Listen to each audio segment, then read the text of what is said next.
Hello mga ka-guro! Welcome back muli sa Guro Tayo TV. Kung bago ka pa lang po sa aking channel, please consider subscribing and hitting that notification bell para updated ka sa mga bagong videos ng channel na ito. Sa mga nakasubscribe na po, maraming salamat. Kumusta po kayo? Tapos na po ba kayo ng RPMS? Kung hindi pa po, pare-pareho po tayo. So kung nakarating ka na po sa objective number 9, ang hinihingi po doon sa ating objective number 9, it's either set A, the classroom observation tool, or set B. So, we can opt to provide either set A or set B. So, mamimili lang po tayo, hindi naman ibibigay yung set A and set B. So, kung hindi natin po na-observe yung objective na hinihingi or indicator, yung designed, adapted, and implemented teaching strategies that are responsive to learners with disabilities, giftedness, and talents, pwede tayong mag-provide ng set B. Yung set B ay teacher reflection form on designing, adapting, and or implementing teaching strategies that are responsive to learners with disabilities, giftedness, and talents, and a certification from the school head that the ratest classes have no identified learners with disabilities, giftedness, and or talents. Yun, hindi na tayo mag-a-assume, hindi katulad ng dati nag-a-assume tayo ng mga estudyanteng may mga learning disability and then ipo-perform natin, ipapakita natin yung hinihinging objective. So ngayon hindi na. Mamimili tayo. Kung meron tayong certification from the expert na yung estudyante natin ay meron talagang learning disability at nag-demo ka doon sa klaseng yon, pwede mo nang gamitin yung COT. Pero kung hindi naman, pwede tayong mag-provide ng set B, which is the teacher reflection form. Okay? So, ito po yung Appendix 4A, the teacher reflection form for objective number 9. Hindi na tayo masyadong mahihirapang gumawa ng reflection kasi meron tayong context. Magpo-focus lang tayo doon. Ito yung context na binigay sa atin. Contexts. Clara is often seen restless or unfocused in class. She also has troubles following instructions and skips activities when left unsupervised. So, yun si Clara. Yun yung gagawa natin ng reflection. Yung estudyante gagawa natin ng adjustments para makapag-reflect tayo. Okay. Yung action taken natin, you had a conference with her parents and found out from them that Clara was diagnosed with a learning disability. So, you already had taken an action. Nalaman mo na si Clara ay meron palang learning disability.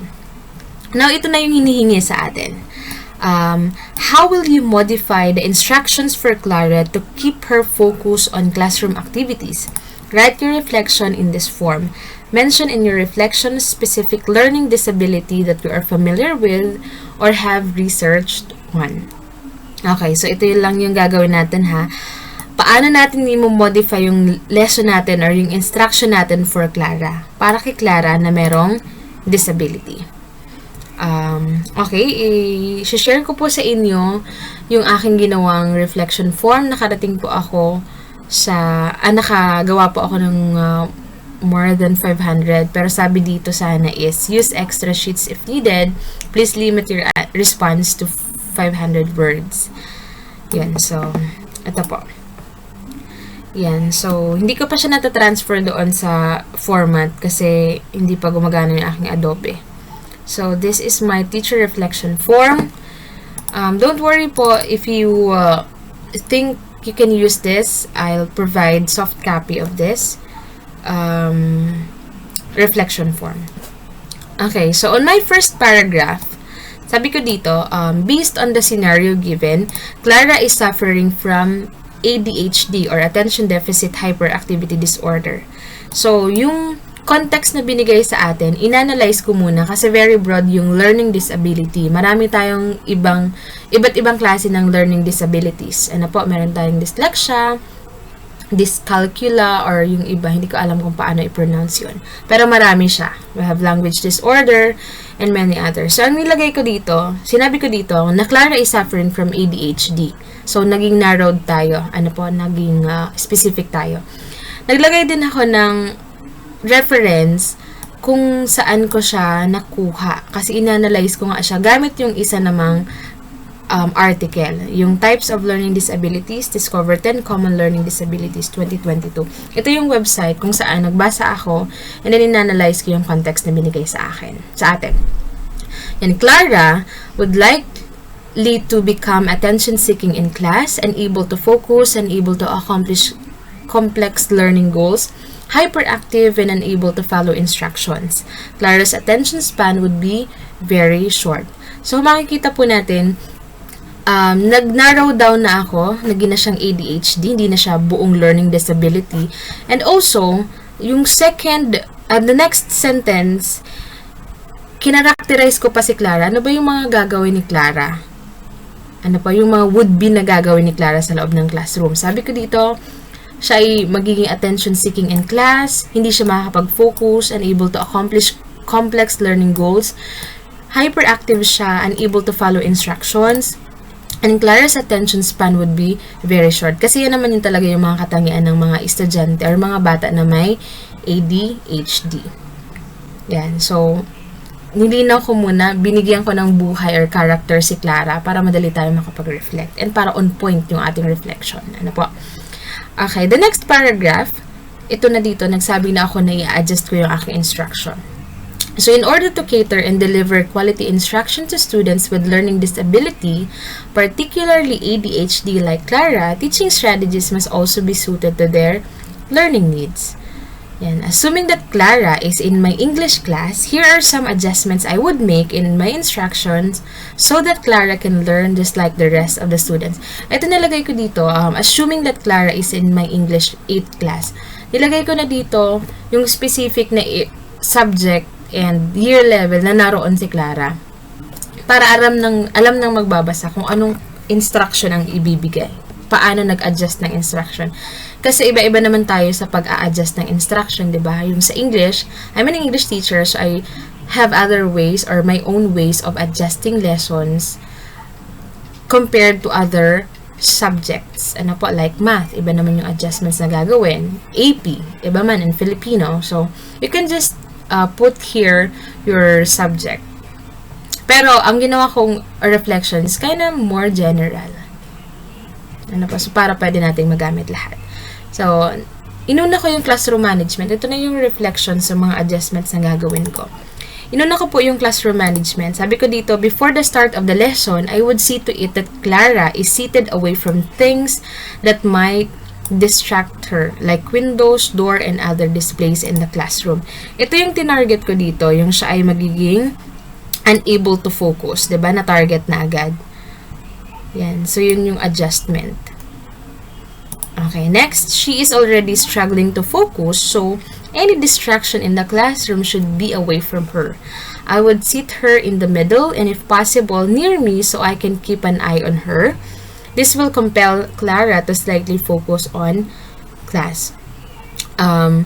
Yun yung unang gagawin natin, di ba? Yung classroom management. Hindi muna tayo mag-dive in sa instruction. Kahit yung instruction lang naman yung hinihingi. Para medyo mas clear. Ano po yung reflection natin. And so on. Next, yung lesson delivery. My lesson must be presented in simple language. And if possible, be presented in charts, graphs, pictures, and or other illustration to facilitate her understanding of concept. Kasi yung characteristic po na may mga learning disability, hindi sila masyadong makaprocess ng mga naririnig nila or nakikita nila. So, mga words na binabasa. So, kailangan natin silang ilagay sa graph and other illustration na mga guide sila para matuto or para matutunan yung concept. Ano po? So, all the important concepts must also be given time early on the lesson. Kasi nga, yung ADHD natin na bata, na estudyante, very limited yung kanilang attention span. So, dapat, kung ano yung ipagawa na natin sa unang mga time pa lang ng lesson. Ano po? So, early on the lesson. Kaya, kailangan natin dito ng inductive way of teaching. So, pagagawin muna natin sila ng activity or ibibigay muna natin yung specific na concept bago tayo pumunta sa mas parang papunta tayo sa broad. Ano po? Para yung skill na kailangan nilang matutunan, ni Clara ang matutunan, ay natutunan niya na sa una. Kasi, she will likely lose her focus. Yan. So, also, likewise, this is however true to all, information or concept of the lesson must be presented in chunks so that they can absorb it, most especially Clara. Complex concept must be divided into small learning concepts to ensure that students like Clara can still understand it. So, yun yung also prominent na characteristic ng mga ADHD. Yung konti-konti lang na mga learning concepts. Ayan, ito yung specific sa akin sa English, yung grammar practice. In drills and grammar practice, Clara will be given drills and practice sheets with gradual difficulty. This will help capture her interest and attention, and the attention of Clara, because she will perform an activity that she can accomplish and understand. So, yun yung specific naman sa English. Kayo kung ang subject nyo ay math, meron naman kayong specific na gagawin for mathematical practice. Ano po? Another subject as well. Alright. In performance activities, I would use graphic organizer to chart the step-by-step method of activity. Since ADHD children, or children with ADHD, cannot actually, or struggling in following instructions, so pwede natin gawa ng organizer or chart yung step-by-step na gagawin sa activity para masusundan nila. And also, students with ADHD often lose interest in activities when unsupervised or loses their focus. Ito yung sinasabi sa atin doon sa ating context. Ano po? Kaya i-guide natin sila through visuals. Okay, ito rin very important yung gagawin natin. And Clara will not be forced to answer questions which needed long verbal explanation so as not to embarrass and demotivate her. Ito naman sa English to. In English, students are asked to explain their answers to develop language ability. Clara would be exempted to this but will find other ways to allow her to speak and develop oral language abilities. So, ito yung sa English na adjustment. Okay, ito na yung closing statement ko. Ano po?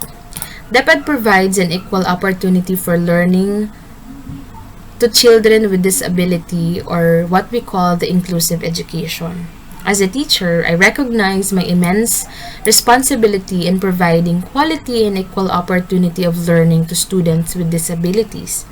By providing a suitable lesson delivery, I would ensure that students like Clara would be allowed to have access to equal and quality learning experiences in my class. And that's the end. And also, syempre, naglagay tayo dito ng references para scholarly. Ano po? Joke lang. So, yun lamang po ang aking i-share. Sana po ay may natutunan kayo, or makagawa na tayo ng reflection and RPMS. So, thank you so much. Please consider subscribing. It will help this channel a lot. Thank you.